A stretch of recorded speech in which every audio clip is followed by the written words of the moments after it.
sur les entreprises qui existent déjà. Wow. Puisque c'était déjà là, les entreprises qui déjà. Voilà, et puis ils vont en mettre encore. Maintenant, ils vont pas laisser ça milliard coût. Parce qu'en fait, l'État n'a pas les moyens, mais on ne peut pas venir à la télévision que l'État n'a pas les moyens. Et puis, où on va là, vraiment, c'est pas bon. C'est pas bon. C'est même pas bon. Mais souvent, il faut dire, mais c'est ce qui même arrive au Ghana aussi. Voilà, non, c'est ça, ça arrive. Mais en fait, ils disent pas ce qui est arrivé à la Grèce. Ouais.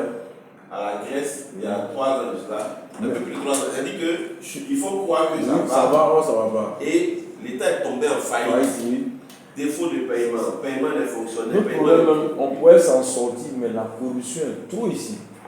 Même le président Mugabe, qui n'a pas fait d'économie, est venu parler à nos patronats ici. Il dit de lutter contre la corruption. Si on avait pu juguler ça. Oui, il est venu, il a parlé au patronat, voilà une année, il dit de lutter contre la corruption. C'est la corruption qui tue ici. Tu as vu? Et puis il y a des choses qui nous échappent. L'orpaillage par exemple. Il faut être prévu, ça va nous servir. Bon, ça ne rentre pas dans les caisses de l'État. C'est des individus qui donnent des arguments. Bon, quand tu vois ça, bon, l'État ne peut pas être comme en faillite. Non, c'est pas possible.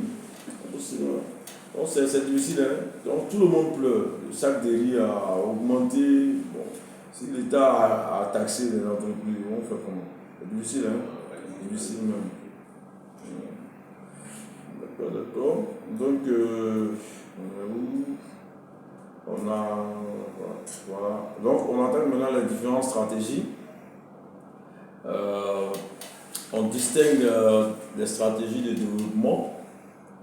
Ce sont des grandes catégories de stratégies. Voilà. Stratégies de concurrentielles, les stratégies opérationnelles et puis les stratégies sur le marché.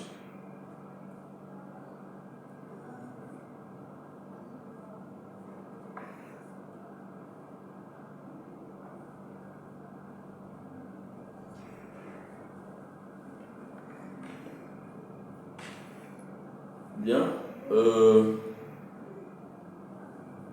Les stratégies génériques en 3, 1.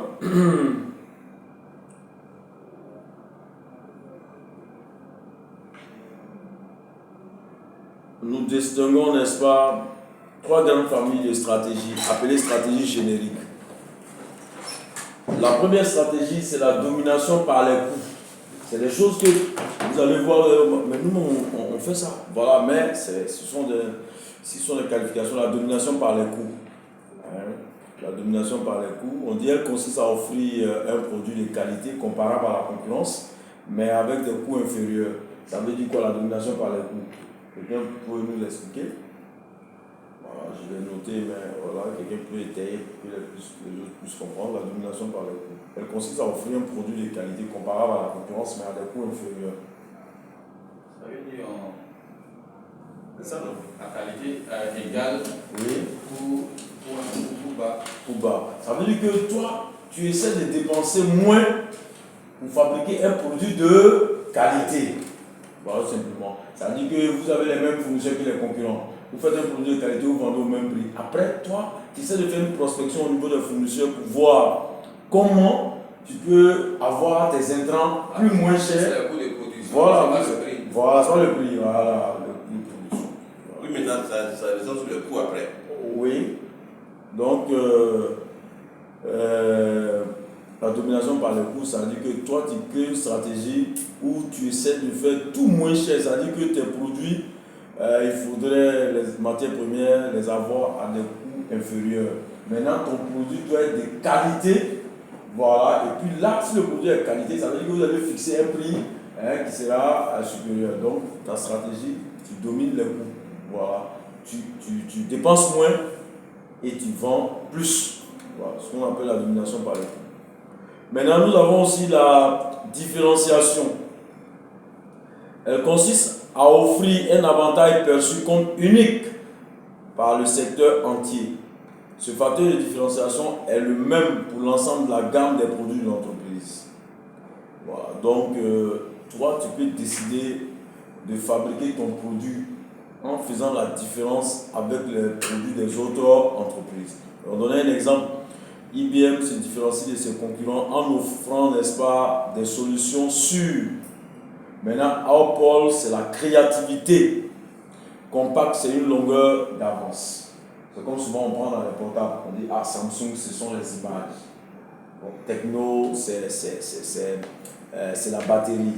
Bon, iPhone, bon, peut-être c'est ainsi de suite. Donc, vous voyez que chaque type d'appareil se différencier du concurrent dans un domaine. Donc, c'est ce qu'on appelle la différenciation. Voilà, simplement. Bien, nous avons aussi la stratégie de focalisation. Bien, la stratégie de concentration, si vous voulez.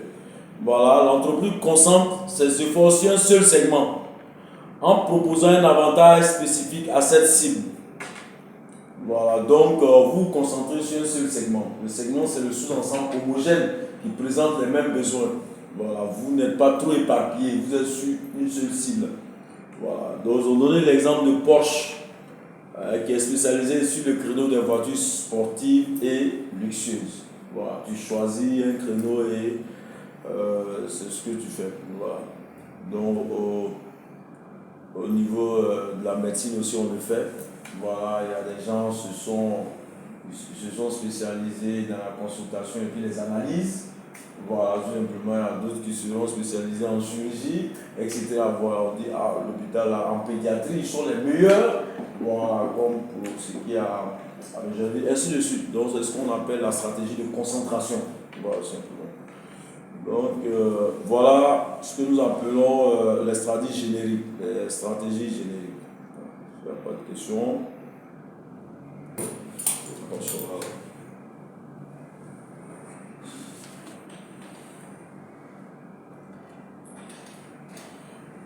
Bien, 3.2, nous avons les stratégies de croissance ou de développement. Comme ce que j'ai dit dans l'introduction en haut, les stratégies de développement.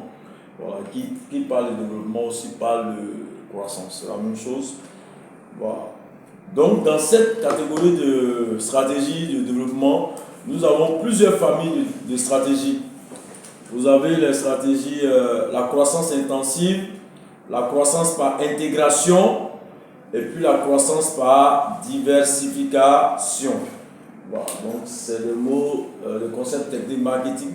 Et quand nous allons expliquer, vous allez voir que ce n'est pas du tout compliqué. Donc, la croissance. Attendez, je suis pas bien. Oui. On dit les stratégies génériques. Oui. Il y a 3 grandes familles. Oui. Et puis après, la stratégie quoi? De croissance et de développement. Nous avons d'abord les stratégies génériques. Ça dit que ce que tout le monde utilise. Voilà, souvent, voilà, on a dit qu'il y a la domination par les coûts, la différenciation. Mais le petit 3, c'est pas stratégie marketing. La différence stratégique. Oui, le grand 3, c'est comme si c'était le grand 3. Ouais. Voilà, qui étaient les différentes stratégies, ça va? Maintenant, en petit 1, si tu veux petit 1 ou 3, 1, stratégie générique. Voilà. Donc, on a fini avec les stratégies génériques. Nous attaquons maintenant 3 petits 2, si tu veux, grand 3 petit 2, stratégie de croissance. Voilà, ou de développement. Et donc, si tu veux petit A ou bien 3, 2, 1, voilà, nous avons la stratégie de croissance intensive. Donc, au niveau des stratégies de croissance intensive, nous avons trois stratégies aussi. Voilà, stratégie de développement, on a 3 familles. On attaque la première famille et dans la première famille, nous avons 4 stratégies. Voilà. Nous avons d'abord la stratégie de pénétration du marché. Il y a un schéma qui dessine tout déjà, voilà, pour que vous puissiez comprendre. Ensuite, nous avons la stratégie d'extension du marché, la stratégie de diversification du marché et la stratégie de développement du produit ou bien la diversification du produit. Donc, quand on regarde le tableau ensemble, c'est un tableau croisé. Par exemple, vous avez une entreprise où vous avez un marché actuel et puis un produit actuel. Lorsque vous mettez un produit actuel sur un marché actuel, nous parlons de stratégie de pénétration du marché. Bien. Et lorsque vous avez, n'est-ce pas, un produit actuel que vous envoyez sur un marché nouveau, Alors vous avez la stratégie d'extension du marché. Donc comprenez par marché, quand je l'ai défini, c'est l'ensemble des clients actuels et potentiels d'une entreprise. Donc en allant sur un nouveau marché, tu allais voir des nouveaux clients. Donc tu es en train d'étendre ton marché. Donc voilà pourquoi on a parlé de stratégie d'extension du marché. Bien, ensuite, on va l'expliquer en bas, mais je donne dans le schéma pour que. Maintenant, lorsque vous avez sur le marché actuel des produits nouveaux, vous avez une stratégie de développement du produit. Parce que vous avez mis, n'est-ce pas, sur votre marché actuel un nouveau produit. Donc vous êtes en train de développer votre gamme de produits. Donc on appelle ça la stratégie de développement, ou bien si tu veux de diversification de produits. Voilà. Puisque c'est un nouveau produit, tu avais un ancien produit, tu as mis un nouveau produit. Donc tu es en train de faire une diversification du produit, ou bien un développement de produit. Mais lorsque vous avez, n'est-ce pas, un nouveau produit sur, n'est-ce pas, un nouveau marché, alors on parle de stratégie de diversification. Voilà. Donc voilà ce dont les 4 stratégies au niveau, n'est-ce pas, de la croissance intensive. Croissance intensive, ça veut dire que tu voudrais, n'est-ce pas, vendre beaucoup, n'est-ce pas, réaliser le chiffre d'affaires le plus élevé. Voilà simplement. Donc ce qu'on appelle la croissance intensive. C'est le souhait de l'entreprise. Voilà. Et pour atteindre cette croissance intensive, vous avez 4 stratégies. Voilà. Puisque tu auras le marché actuel et puis le marché potentiel. Le marché actuel, c'est le marché que toi tu as actuellement. Maintenant, le nouveau, c'est ce qui n'est pas encore exploité. Voilà. Donc, on va expliquer ensemble la stratégie de pénétration du marché. Elle consiste pour l'entreprise à développer les ventes des produits actuels sur les marchés actuels. Voilà, donc tu mets des stratégies en place, le produit qui existe déjà sur le marché, tu essaies de mener des actions pour développer les ventes. C'est ce qu'on appelle la stratégie de pénétration du marché. Voilà, gagner encore d'autres clients. Et c'est l'indicateur qu'on avait vu le premier jour où on appelait le taux de pénétration. Et le taux de pénétration est égal au chiffre d'affaires de l'entreprise sur ce marché-là, sur le chiffre d'affaires total du secteur. C'est ce qu'on appelle le taux de pénétration. Bien, donc, avec un effort marketing, comme je viens de le dire, soutenu, soit en développant le niveau d'achat des clients actuels, soit en attirant et en fidélisant les clients exclusifs de la concurrence. Voilà, soit en développant la demande et non les consommateurs relatifs. Voilà.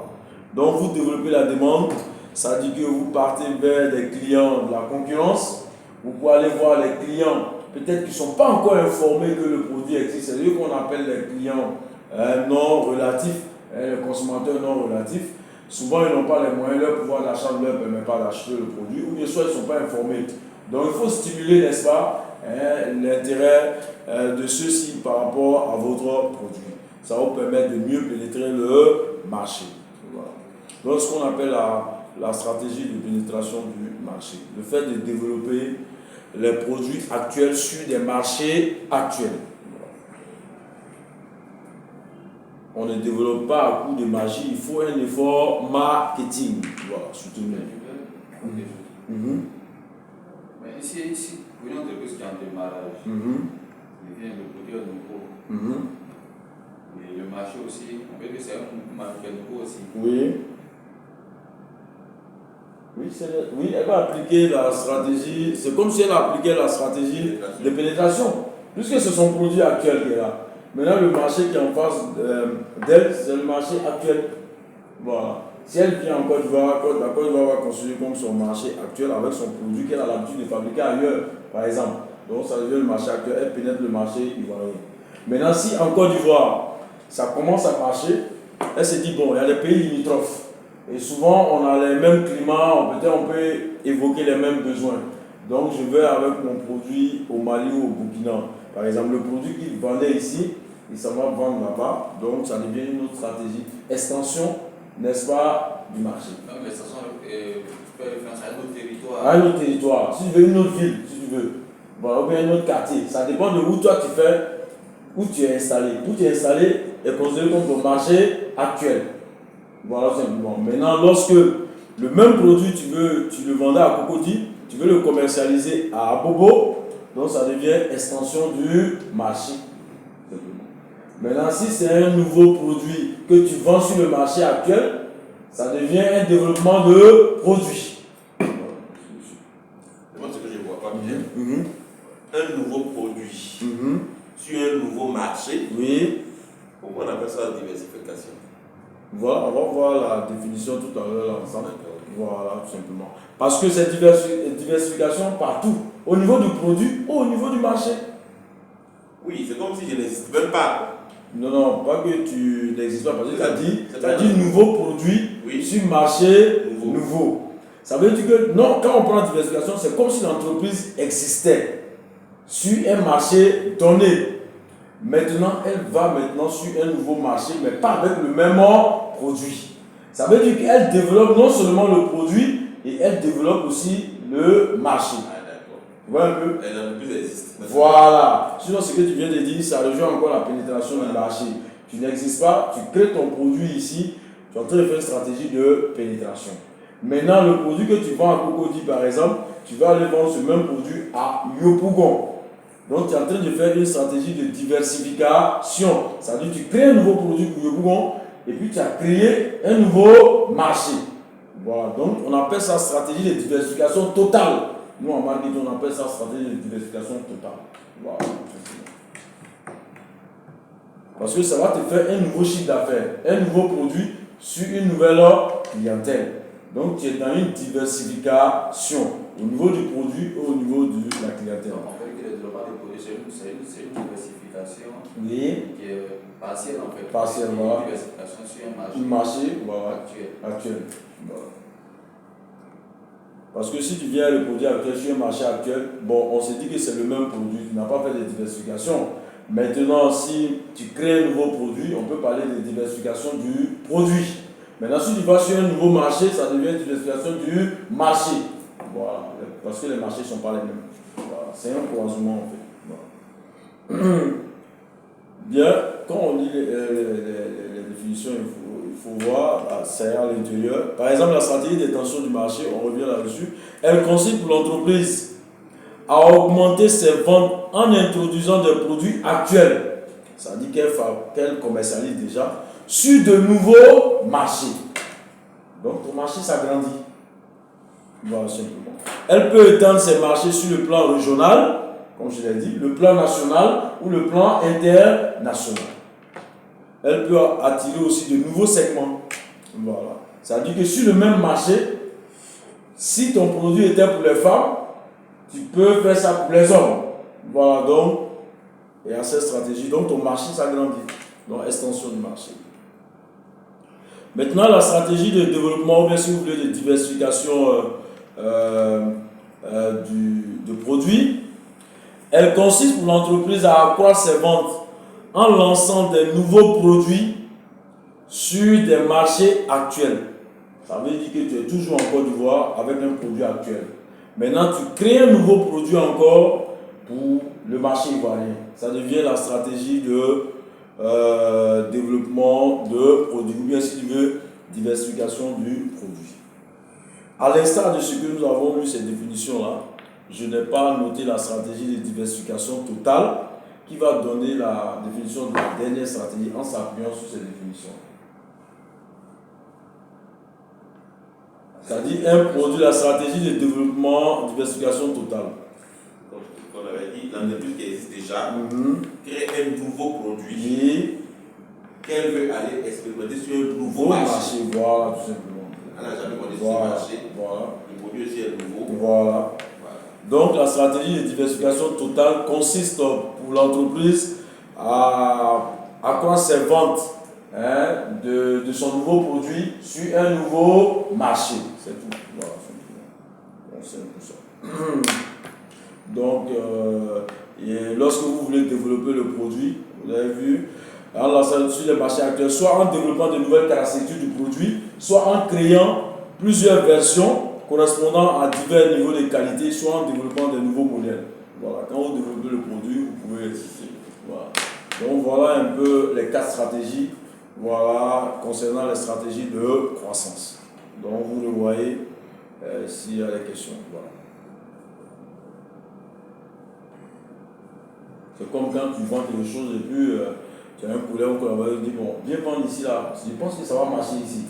Voilà, viens vendre le même produit, je pense que ça va marcher, c'est l'extension du marché. Voilà. Ou bien, ah bon, n'est-ce pas, les gens ont piraté ce produit-là, ça marchait mais les gens ont piraté. Il faut faire un nouveau produit encore pour nous. Hein. Donc tu crées un nouveau produit encore pour le marché actuel. Voilà, simplement. Donc développement de produits. Voilà. Donc voilà un peu les différentes stratégies de croissance ou développement si vous voulez. Bien, nous avons maintenant les stratégies de croissance par intégration. Bon, lorsqu'on parle de stratégie de croissance par intégration, il s'agit d'une croissance par extension de l'activité principale de l'entreprise. Voilà. Une telle stratégie se justifie si le domaine d'activité considéré est promis à un fort taux de croissance. Voilà. Tu dois appliquer cette stratégie-là lorsque tu sens que le marché il aura un fort taux de croissance, c'est-à-dire chaque année les ventes vont augmenter. Si l'entreprise espère accroître sa rentabilité en intégrant certains stades d'activité détenus par les fournisseurs, les distributeurs ou les concurrents. Voilà. Donc tout ça c'est après un diagnostic, une étude de marché. Vous saurez, n'est-ce pas, si on aura un fort taux de croissance, voilà, ou pas. Donc si tu sens que ce marché, n'est-ce pas, a un fort taux de croissance, comme le président actuel me dit, la Côte d'Ivoire a un taux de croissance qui attire les investisseurs. Donc, ça peut pousser l'entreprise à appliquer les stratégies qu'on appelle les stratégies de croissance par intégration. Voilà, simplement. Ça veut dire quoi? Moi, je fais ce produit-là, je paye mes intrants à un monsieur X, et puis je me rends compte que c'est une activité florissante et le marché continue à croître. Donc maintenant, moi, je vais essayer de te racheter, de te maîtriser, de dire travaillons ensemble. Si tu ne veux pas travailler avec moi, je crée les conditions de ta faillite et puis je t'intègre. Donc moi maintenant je maîtrise mon fournisseur. Maintenant encore, si je vois encore que les détaillants gagnent plus que moi, c'est ce qu'on appelle stratégie par intégration. Donc j'essaie de voir les détaillants. Moi, je veux contrôler vos activités. S'ils ne veulent pas, moi-même, je crée des boîtes de distribution moi-même et j'embosse des commerciaux. Voilà, simplement. Et puis, je dis à mes clients, voilà, et à tel prix. C'est ce qu'on appelle la stratégie de croissance par intégration. C'est ce que nous allons voir. C'est la stratégie, il y a 3 stratégies. Nous avons la stratégie de croissance par intégration en amont. Voilà. C'est pour ça, vous avez vu dans le cours, on avait parlé de plusieurs types de marchés. Marché en amont et marché en aval. Voilà, donc ça revient ici. Et je vous ai dit en amont, c'était les fournisseurs, les matières premières. C'est la même chose ici qui suit en marketing.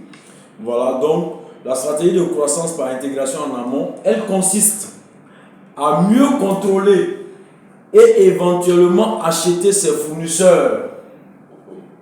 Elle se justifie lorsque les fournisseurs ont une rentabilité élevée ou lorsque le coût de l'approvisionnement est très incertain pour l'avenir. Si tu te rends compte que les fournisseurs gagnent que toi, tu cherches à les contrôler ou bien tu les rachètes automatiquement. Voilà. Tu payes le maïs à les paysans ivoiriens pour faire ta bière. Tu te rends compte que les cultivateurs de maïs gagnent plus.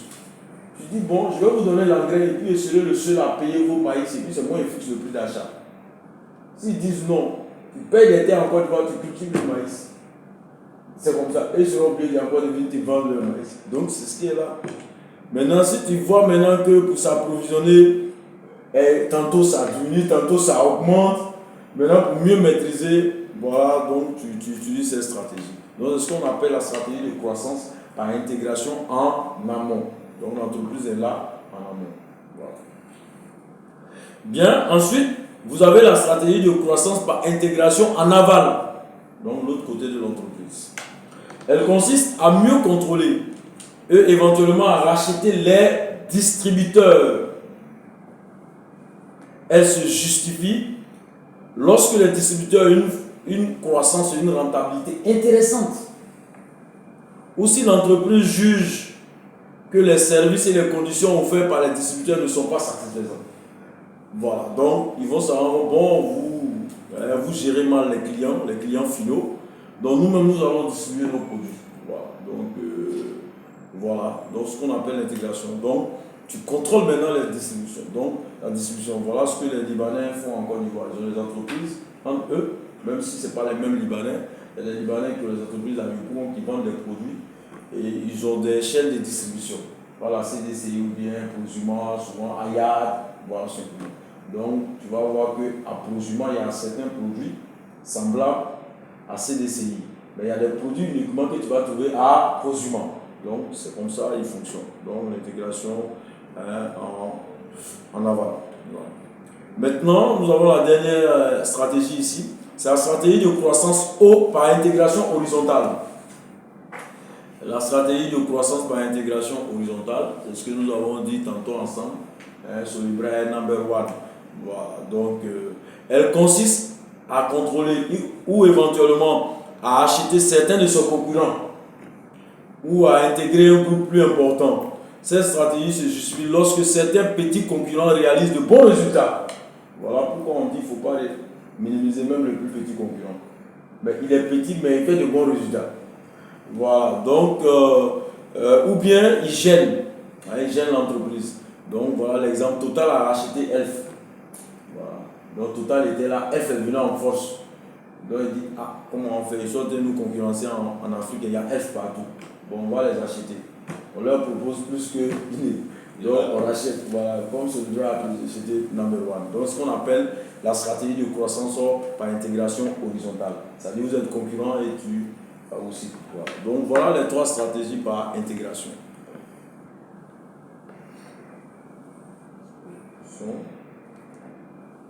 C'est les Américains. C'est même pas un français. C'est les Français, c'est le nom moi, Congo. Mais donc tu es Elf là. Ouais. Ils ont racheté, puis Elf n'existe plus. Lui-même.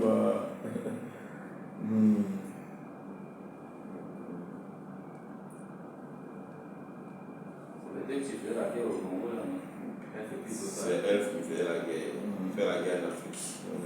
En fait, quand les gens se rendent compte, on va venir phagocyter. Bien, donc nous avons vu les stratégies. Les stratégies de croissance intensive par intégration. Maintenant, nous avons les stratégies de croissance par diversification. Donc, la stratégie de croissance par diversification porte notamment sur les activités plus ou moins indépendantes de l'activité principale de l'entreprise. Ces stratégies sont appropriées lorsque le potentiel existant en dehors des domaines d'activité actuels de l'entreprise est particulièrement intéressant. Il existe trois approches de diversification. C'est-à-dire que l'entreprise a ses propres activités, mais elle se rend compte qu'il y a certaines activités qui sont un peu intéressantes. Voilà l'exemple de Bouygues.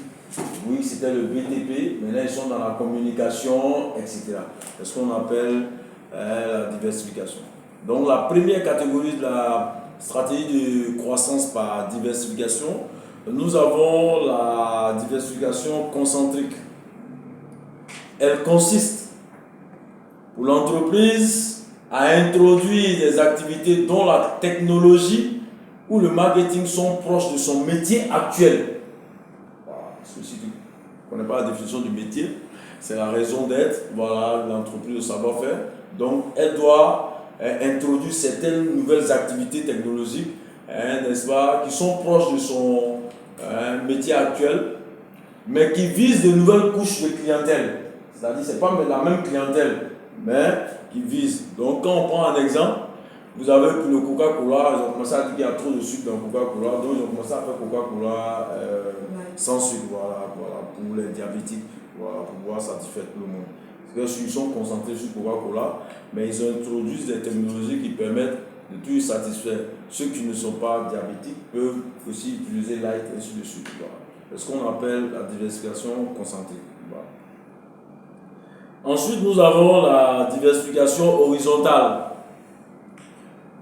Elle consiste à introduire de nouvelles activités susceptibles de satisfaire la même clientèle, mais qui n'ont aucun rapport avec le métier actuel au plan de la technologie. Voilà. Donc, on a pris l'exemple sur la poste. La poste, en plus du partage de courrier, a des activités de collecte d'épargne. Voilà. Donc, souvent, ça n'a rien à voir avec ce que la poste est censée faire, son métier, mais elle peut, même à faire des livreurs, la poste devait récupérer ça tôt. Au nom des directeurs, ils font les études à l'extérieur, ils viennent, ils ne sont pas intelligents pour travailler. Bon. C'est des trucs que la poste devait récupérer. Voilà, faire ton marché, venir te donner à la maison, étant donné si Abidjan est bien délimité et puis identifié par les rues, c'est fini. Voilà, on fait que tous ceux qui étaient à la poste ont fait des années sans salaire, etc. Voilà. Alors que tout le monde le disait ça. Oui, voilà. On cherche des directeurs seulement, mais il n'y a pas. Même malgré qu'il y a le privé, ils pouvaient créer aussi et puis jouer sur le coup. Ça allait voir que les gens avaient plus comme ça. Même les Jumia, c'était eux. Oui. Parce que maintenant, Jumia a créé des postes, des lieux de collecte, des trucs quelque partout. Oh, la poste est derrière des bureaux.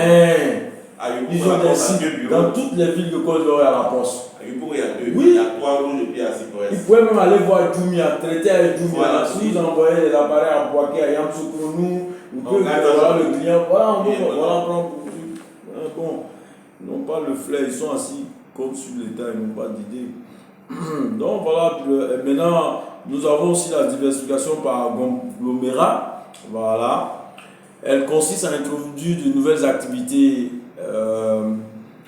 destinées à de nouveaux segments de clientèle ayant peu de rapport avec la technologie ou la gamme ou la clientèle existante. Donc en exemple, vous avez la société Bouygues dont le métier initial était des bâtiments. Et puis BTP, il s'est diversifié dans l'audiovisuel avec l'achat de TF1 et puis dans la téléphonie mobile avec Bouygues Télécom. Voilà, donc leur métier essentiel c'était le bâtiment. Ils se sont mis dans l'audiovisuel qui n'a rien à voir avec le bâtiment. Voilà ce qu'on appelle la diversification par conglomérat. Voilà. Donc voilà sont les stratégies adoptées par ces entreprises.